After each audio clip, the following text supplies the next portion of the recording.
A very warm welcome to you at home. I am Musam Kalipi, and this is Afroshowbiz News, the show that keeps you in the know about all things art and entertainment from around the African continent. Now, to keep in touch, feel free to email us at afroshowbiznews@sabc.co.za. Also follow us on Twitter. Our handle is @AfroShowbizNews. Time now for today's headlines.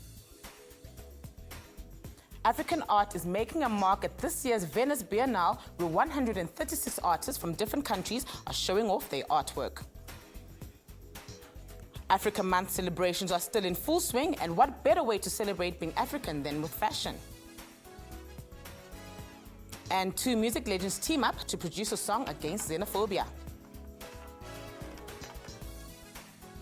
Africa is highly represented at this year's Venice Biennale. For the first time, the world's largest non-commercial art exhibition has an African curator all the way from Nigeria. Themed All the World's Futures, the Biennale has attracted 136 exhibitors from 89 countries, and their art has been installed across Venice.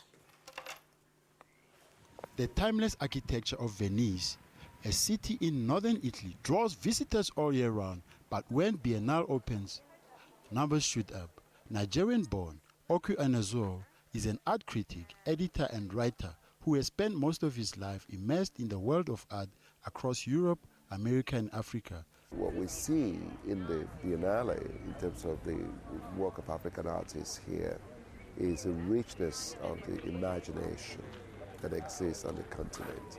And for the first time, I'm working with a much younger group of artists who were born in the 80s, artists who were born in the late 70s, a new generation of artists coming from across different parts of the continent. Angolan artists showed a vibrant range of work, including this piece by Francesco Vidal, an interpretation of both the pain and the ugliness of violence alongside beauty. This painting has two strong symbols. One is the flower, the cotton flower, and it's painting on top of the other symbol, which is the machete. So the machete could be a weapon, but it's not. It's a tool of work. So we are thinking about these two issues that we have, the beauty of work, and now we can free ourselves. Mozambique was represented by a collection of exhibits that mix traditional and contemporary art, including pieces made from weapons left over from the country's 16-year civil war. We collected simple objects, and we collect also objects that usually they are embodied with spirits.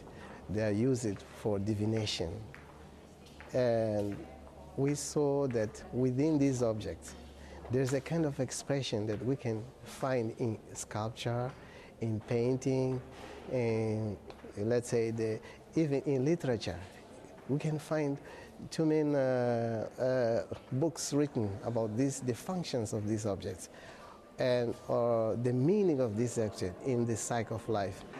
For the curator himself, this edition also holds deep meaning for a man whose art career has spanned decades and continents. The question that can be asked is, where do you go from here? But I want to see it not as a culmination, but as a step to somewhere else, but as a series of detours in which this one represents one of the most significant detours within my own creative trajectory. The Venice Biennale was first held in 1895 and happens every 2 years. The Nawa World Music Festival, held in Essaouira, a coastal city in Morocco, is getting bigger and better. The music extravaganza took place early this week. It featured 300 artists from 4 continents and 9 countries who performed on 5 stages in front of dedicated fans. Let's have a look.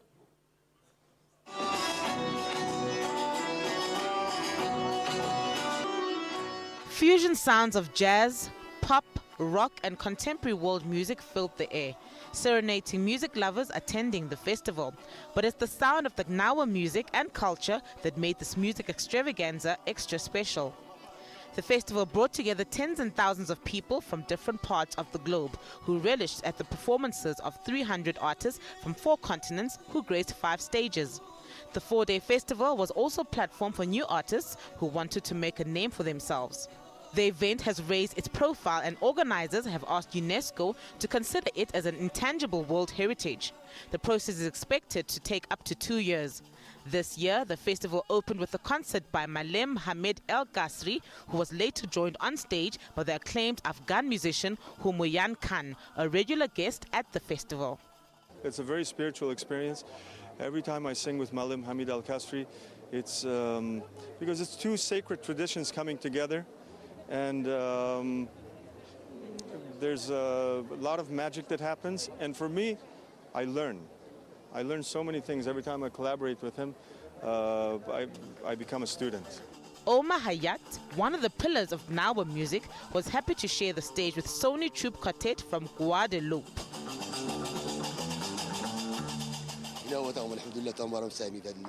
When Nawa musicians take part in this festival, it is an honor for them because they meet great international musicians. We always find harmony with them. It is a great thing that gives us and them lots of pleasure. The international musicians are also glad to play alongside their Moroccan counterparts because they share so many things in common, not least their love for the rhythmic music that can take a listener into a trance. For the past 4 years, an international forum has been organized at the festival.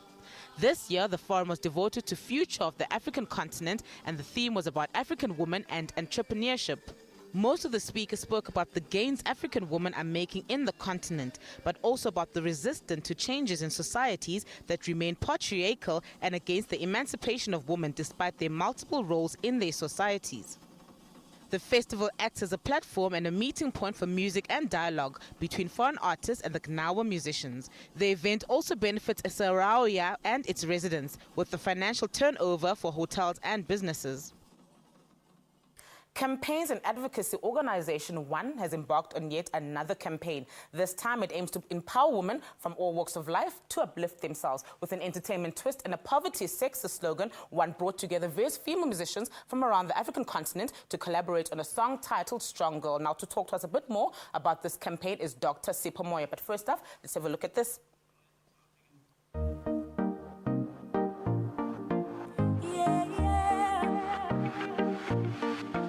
Many girls around the African continent are faced with many challenges, from lack of education to the basic necessities such as food and shelter. To help bridge these gaps, One, a humanitarian aid organization, composed a song titled Strong Girl, which calls on people to put pressure on country leaders to empower girls and women so that they can uplift their communities out of poverty.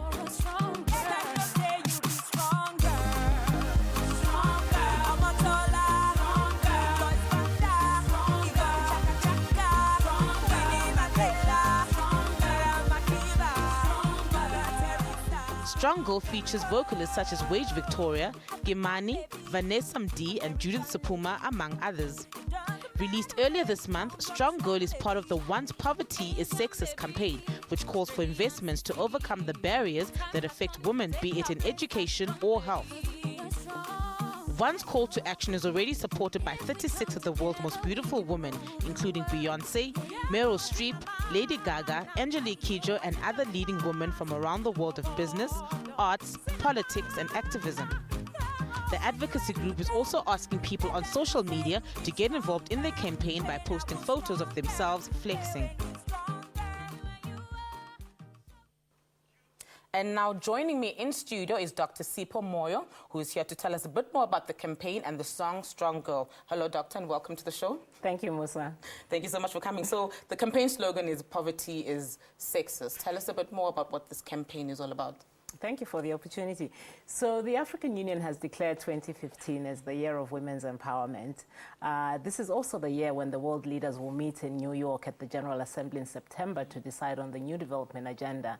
And we thought, with those two great moments this year, there isn't a better time, there hasn't been a better time in a long time to refocus the attention of the world on the issues of women and girls' empowerment.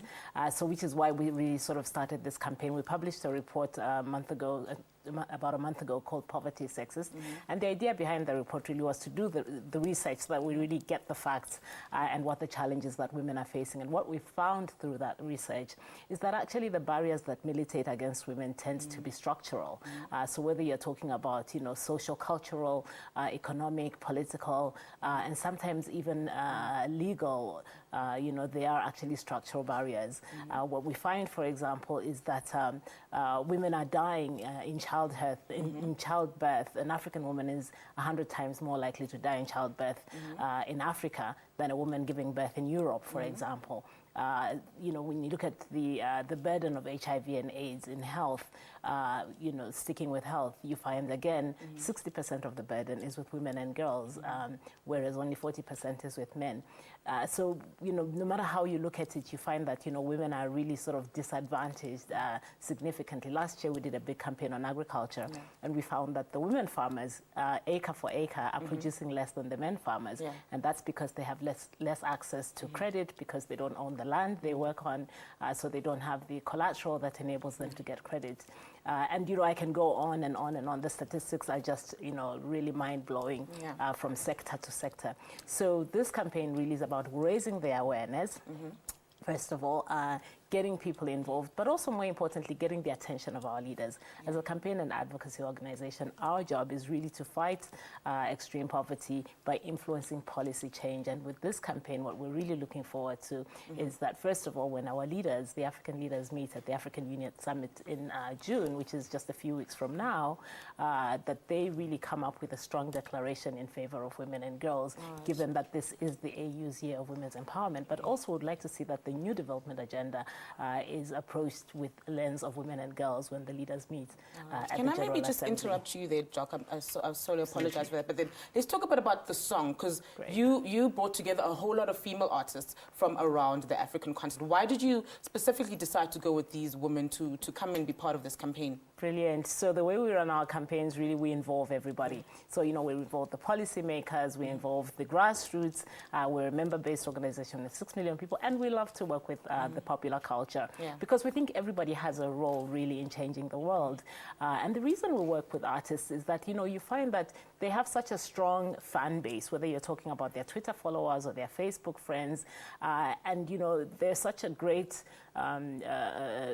group to really sort of work with in terms of just getting the attention of the young people.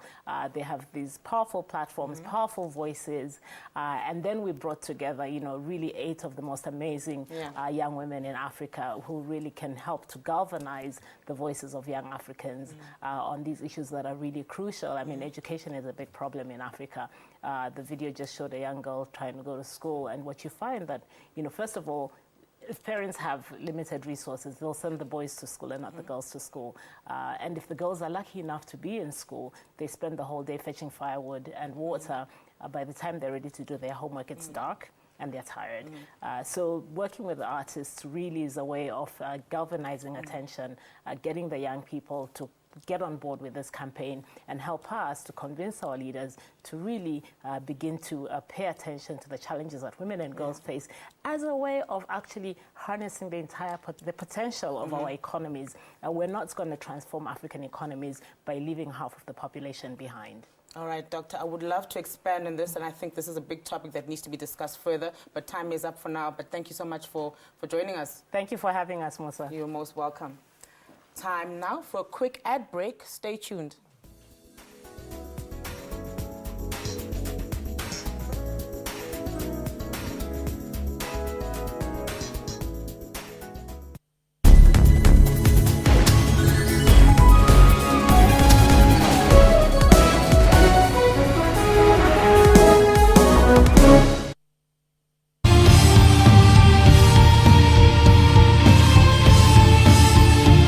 Welcome to Network, a technology news program that also discusses what's trending in social media in and around Africa. MTN has launched its new movie and television streaming service, Front Row.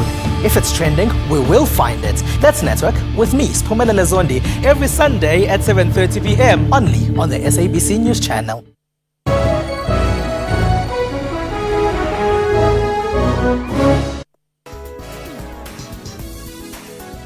welcome back.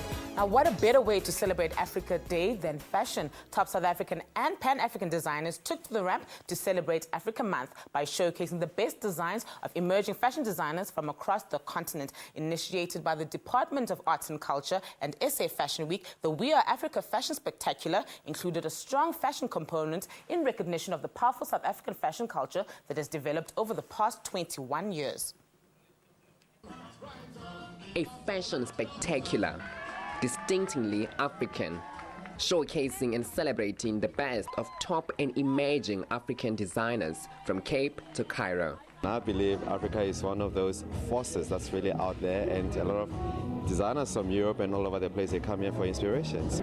My collection is more like it shows the beauty and the hand-woven industry and the embroidery and the intricate, beautiful details that we have. It's a great thing that the South African government has done to, bring especially designers from other South African countries. It's a good thing, and they must do this often. This collaboration is aimed at promoting fashion culture and the business of fashion. It also features a range of jewelry, footwear, handbags, crafts, and textiles. And when the South African Fashion Week got the commission to work with South African designers, South African craft, and above all, African designers, we absolutely grabbed the opportunity. And I think that it is important for the provinces to realize the strength and the power of fashion. We have an identity. We've got a diversity, but we would like to have one voice as Africans, but most importantly to integrate within the continent, to open markets for ourselves, to consume the product that we produce as Africans. Hashtag We Are Africa Fashion Spectacular will serve as a bridge of solidarity across the continent. Dumela Machoch, SABC News, Nelspruit. The lineup for this year's Standard Bank Joy of Jazz Festival has been announced. Scheduled to kick off on the 24th to the 26th of September, the festival will be held at its new glitzy home at the Stanton Convention Center once again this year. Now, to tell us a bit more about the lineup and more, we have in studio the producer of Tea Music Man, Mandwa Chinwamati. Hello and welcome to the show. Hello, Musa. Thank you so much for me. coming. Thanks. So, please tell us a bit more about the lineup for this year. People out there say it's exciting, and we're actually very pleased that we can actually deliver what people ask. You know what conforms the lineup of the Joy of Jazz is what people say. We go out and say, who would you want or who would you like to see at the Joy of Jazz? And we know that we cannot satisfy them all, but you know, if you have 10 people asking you and you give one the answer, we get in there. We decided this year we're going to do collaborations, rare collaborations that you have never seen, but probably will see in future. And we encourage artists that we are putting together as collaboration that, you know, take this forward, because we feel it shouldn't just be a once-off at the Joy of Jazz and that's it. We have a collaboration with African Dreamtime, which is Pops Mohammed, Mabi Tobejane, Tlale Machene, Lucas Sinyato, and Femi. And we have Brahu and Oliver performing with the Shai Shai Mbira ensemble from Mozambique. And we're saying to people, you know, people always ask, why do we have an R&B and neo-soul stage? And we say that's for audience development. We have People Bryson coming. Yes. We had Billy Ocean and many others in the past year. But we want to encourage people that are really not just followers to come to the show, and in years to come, they will go to the other stages. So please just tell us, have you maybe included upcoming artists in this year's lineup? Yes, we do. We have Nduduzo Makatini, who is also a Standard Bank Jazz Artist Award winner. And Prince Lengwasa is putting together an ensemble of a 30-piece band of only female musicians. And I know one other jazz artist that's up and coming, and it's going to blow South Africa is Tandine Tuli. She's a pianist and a singer. Yes. And I know she's one of the people that forms that ensemble. What Prince did is he went back and looked for all those unknown, unspoken about musicians that are extremely good and put together an ensemble with them. All right, now, Manto, are the artists going to be in sort of any workshops to maybe impart these skills? Most definitely. Yeah. 6 of the artists that are coming will do workshops in schools like the Music Academy of Gauteng, Moses Moleleko School, Southwest Gauteng College, TUT, Wits University, you know, just to impart skills. But we still pair them with South African artists, you know, just to show a balance of Jimmy can be in a workshop with Larry Carlton because they are also, you know, in the same power musically and with knowledge. So, Manto, what is you know, this event's contribution to the city's economy? Wow. Yeah. When it's Joy of Jazz time, hotels are fully booked, taxis work, you know, restaurants are in a buzz, and yeah, you know, we do also researches with the University of Potchefstroom that's coming up, because we want to say, as much as this looks like just an entertainment, you know, as a project, it actually contributes. The festival employs over 4,300 people over a period of now until, you know, the last day of the event. All right, Manto, I'd love to chat some more, but unfortunately time is up. Thank you so much for joining us. Thank you. You are still watching Afroshowbiz News. Now, if you've missed any of our shows, be sure to catch them on our YouTube channel by simply searching for Afroshowbiz News. Time now for another ad break. Don't go anywhere.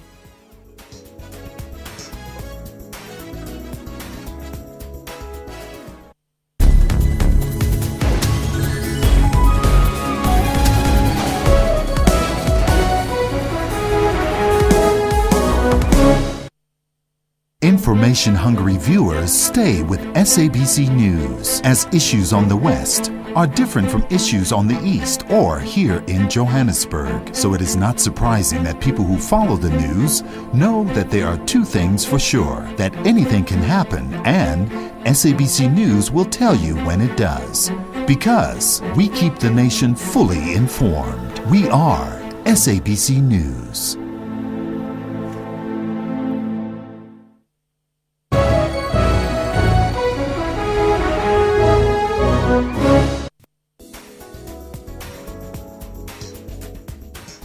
South African artist Nandi Pomtambo is currently showcasing a second solo exhibition at the Art Gallery in Stockholm. The exhibition opened last month. It showcases a new body of work covering sculpture in cowhide, Mtambo's signature material, as well as works on paper and paintings. Titled Love and Its Companions, the artwork explores challenges of the contradictions of love and hate, attraction and repulsion. Mtambo received her MFA from Michael School of Fine Art, University of Cape Town in 2007 and was awarded the prestigious Standard Bank Young Artist Award for Visual Art in 2011. Her upcoming projects include What Remains Is Tomorrow, curated by Christopher Till and Jeremy Rose, the Pavilion of South Africa at the Venice Biennale, and the commissioning of large-size specific work at this year's edition of the Wana Sculpture Park. She's also due to inaugurate the Zaitz Museum of Contemporary Art Africa in Cape Town next year. Malian musician, also known as the Golden Voice of Africa, Salif Keita, has teamed up with award-winning Ladysmith Black Mambazo to record a song titled United We Stand. It is a dedication to hundreds of people who have been affected by the recent xenophobic attacks that spiraled in most parts of the country. Our call of the song is to stop xenophobia. The single was recorded in KwaZulu-Natal Music House to send a message to those carrying out xenophobic attacks on foreign nationals. The anti-immigrant violence began in late March in the KwaZulu-Natal province, where members of Ladysmith Black Mambazo are from. This was the second outbreak of xenophobic violence in South Africa in 7 years. Almost 70 people were killed in 2008. Formed by Joseph Shabalala in 1960, Ladysmith Black Mambazo are one of South Africa's oldest and most prolific music groups, singing in the traditional choral styles of isicathamiya. Keita also has a career that spans over many decades and has enjoyed the widespread success on the world music charts. They've made a name for themselves in the dance industry here in the country by entertaining dance lovers with their tap dance moves. But now T-Squared Tap Dance Soweto, a tap dance group from Soweto, is setting the bar high. They want to take their dancing skills to compete in this year's Dance World Masters later this year. Raw energy and natural rhythm are the hallmark of this tap dancing duo, known as T-Squared Tap Dance Soweto. 26-year-olds Tsepang Matala and Tulani Ntobele paired up 7 years ago and have successfully put on a drum and dance show at Grahamstown and got to the semi-finals of the TV show SA's Got Talent. But winning the ESDU sponsorship to compete at the World Masters is their biggest break yet.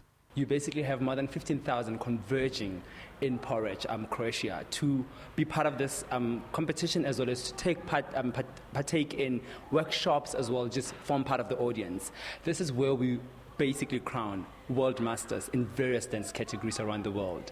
By virtue of that, it's absolutely one of the most biggest and prestigious dance competitions there is. Tap originated in the United States through the fusion of several ethnic percussive dances, primarily African tribal dancers and Scottish, Irish and English clog dancers. It's a skill that many learn in their pre-teens, but for Matala, who started in early adulthood, it came easy.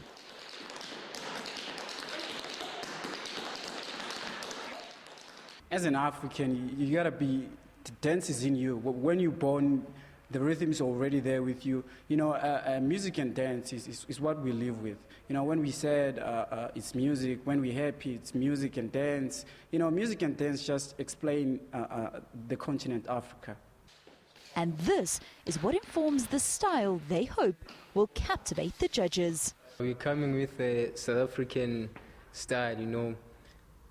Actually, what we are doing is a fusion of Pantsula and tap dancing, so it's South African original, you know. T-Squared have impressed many, but one of their most influential backers is former world champion and dance film Hear Me Move choreographer Paul Mujaji. The ESU normally does is give one sponsorship to one dancer to represent that country in this World Masters. And after we saw the two of them on stage, we were really so dazzled and so impressed so much that a call had to be made all the way from Europe to say that both of them must be let in. And I think we can't wait, because it's been a 7-year journey for them to get to this point. And we absolutely believe that they have what it takes to represent this country. Paul is one person who's got experience in dancing. He's been doing what he's doing for years now. So to get an improvement from him, it's such a great deal for us, you know.